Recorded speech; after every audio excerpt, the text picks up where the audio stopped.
Have you ever lived with someone you love, yet felt completely alone?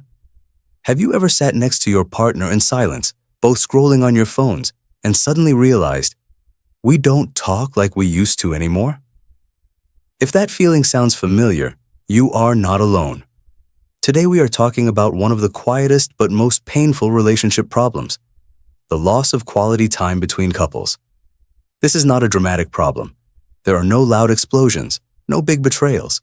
Instead, it happens slowly, silently, almost invisibly. And before couples realize it, love hasn't disappeared, but connection has. Let's go back to the beginning of most relationships. Remember how conversations used to feel effortless? You could talk for hours. You wanted to know everything. Favorite memories, fears, dreams, random thoughts. You laughed more. You noticed small details. Even silence felt warm, not heavy. Psychologically, during early relationships, the brain releases dopamine and oxytocin, chemicals that create curiosity, bonding, and emotional closeness. But here's something many people don't realize. Those chemicals don't sustain relationships forever. Intentional connection does. And this is where many couples unknowingly start drifting apart. No couple wakes up one morning and decides to become emotionally distant. It begins with life. Work becomes demanding. Financial pressure increases. Family responsibilities grow. Stress follows you home. At first, both partners understand. You say things like, "We're just busy right now. This phase will pass." But slowly, something changes. Conversations shift. Instead of, "How are you feeling?" they become, "Did you pay the bill? What's for dinner? What time do we leave tomorrow?" Communication becomes functional instead of emotional, and without realizing it, the relationship moves from connection to coordination. You're managing life together, but no longer experiencing it together. This stage is extremely common in long-term relationships. From the outside, everything looks fine. No major fights, responsibilities are handled. Life continues normally. But emotionally, something feels missing. You start feeling like roommates. You share a house. You share duties, but you no longer share inner worlds. Psychologically, this is called emotional disengagement. And it hurts deeply because humans are wired for emotional bonding. We don't just need companionship. We need to feel chosen, noticed, and emotionally important. When quality time disappears, the brain quietly asks, "Am I still special to this person?" Here's the heartbreaking part. Most couples experiencing this don't hate each other. They are simply tired. One partner waits for connection but doesn't ask. The other assumes everything is okay because there are no complaints. So both suffer silently. One feels ignored. The other feels pressured without understanding why. Loneliness grows, not because love ended, but because attention disappeared. And loneliness inside a relationship feels heavier than loneliness alone. Because when you're single, loneliness makes sense. But when you're married or committed, loneliness creates confusion. Why do I feel alone when I'm not alone?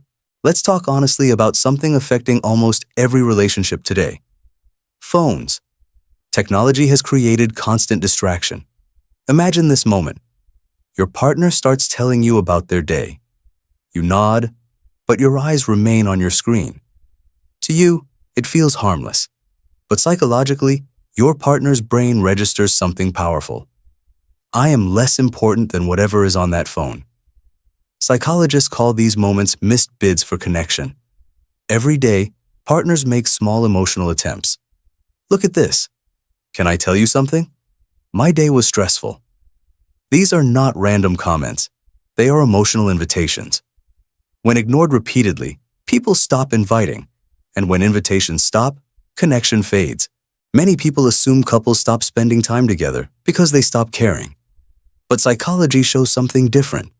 Most couples stop because of emotional exhaustion, routine overload, assuming love no longer needs effort, feeling unappreciated. When appreciation decreases, motivation decreases. And slowly, partners begin protecting their emotional energy instead of investing it. They talk less, share less, expect less. Not because they don't love, but because they fear disappointment. lack of quality time creates deep psychological effects. 1. Emotional loneliness. You begin feeling unseen. You stop sharing personal thoughts because it feels pointless. 2. Increased irritation. Small issues suddenly cause big reactions. The argument is rarely about dishes or schedules. It's about a deeper message. I don't feel important anymore. 3. Emotional withdrawal. To avoid hurt, people emotionally step back. Less affection, less curiosity, less vulnerability. This is not rejection. It is self-protection. Many people believe constant fighting is the biggest danger in relationships, but psychologists often worry more about silence. When couples stop arguing, sometimes it means they have stopped trying to be understood. Silence can mean emotional resignation. Two people living parallel lives under one roof. And this stage feels calm on the surface, but emotionally empty underneath. Here is a powerful psychological truth. Love rarely disappears suddenly. Connection slowly weakens. And when connection weakens, love feels distant even if it still exists underneath. Think of a relationship like a fire. At the beginning, flames are strong naturally. But over time, without adding wood, attention, conversation, shared moments, the fire becomes small. Not gone, just unattended. Now comes the hopeful part. Because emotional connection is surprisingly repairable. Not through grand gestures, but through small, consistent moments. Step 1. The daily emotional check-in. 15 minutes. No phones, no TV, no multitasking. Just ask, how did today feel for you? Not what happened, how it felt. This single habit rebuilds emotional safety. Step 2. Learn to truly listen. Listening is not waiting for your turn to speak. It means eye contact, curiosity, validation. Sometimes the most healing sentence is, I understand why you feel that way. Solutions are less important than understanding. Step 3. Bring back shared experiences. Connection grows through shared emotion. Walk together, cook together, drink tea together, laugh together. The activity itself matters less than the shared presence. Shared positive moments release bonding chemicals in the brain that restore closeness. Step 4. Appreciation changes everything. Many relationships slowly become environments of correction instead of appreciation. We notice mistakes faster than kindness. Try saying daily, thank you. I appreciate you. I noticed what you did. These small words rebuild emotional security. If your relationship currently feels distant, it does not mean it is broken. It means it needs reconnection. Distance is often a signal, not an ending.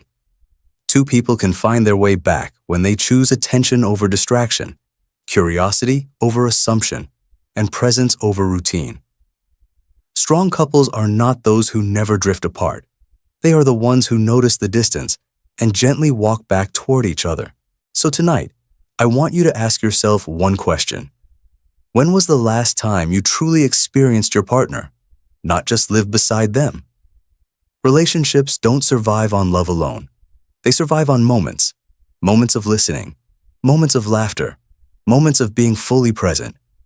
Because in the end, quality time is not about time itself. It is about making someone feel, you matter to me, even in the middle of a busy life. And sometimes, 15 sincere minutes can heal what months of distance created. Thank you for listening. And if this message resonated with you, take one small step today.